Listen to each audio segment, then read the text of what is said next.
Kaakibat nito ang mga hamon at pagkakataong magsisilbing daan upang higit ninyong mapagtibay ang inyong kakayahan at pagkatao bilang mga responsableng individual. Sa pagpapatuloy ng inyong paglalakbay, taos-puso namin hinahangad na kayo'y muling makabalik sa paaralang ito ng may taas noo, tangan ang mga karangalang bunga ng inyong sipag, tiyaga at dedikasyon. Muli, sa aming mga minamahal na guro, mga magulang at mga panauhi, sa bahaging ito ay formal ng binawakasan ang palatuntunan ng pagtatapos ng paaralang Legarda.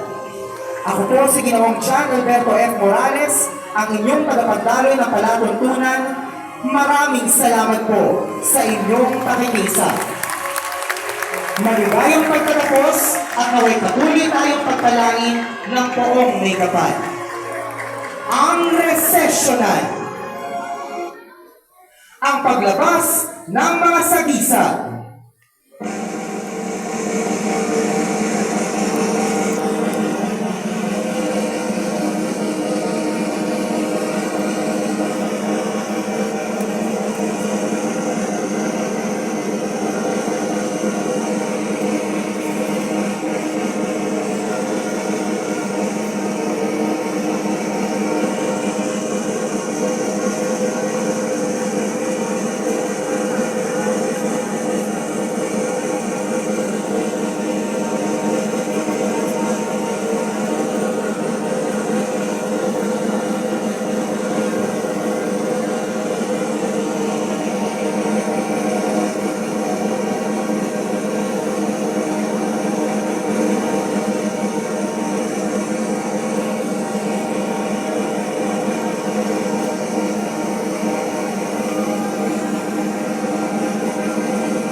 Ang paglabas ng ating punong guro.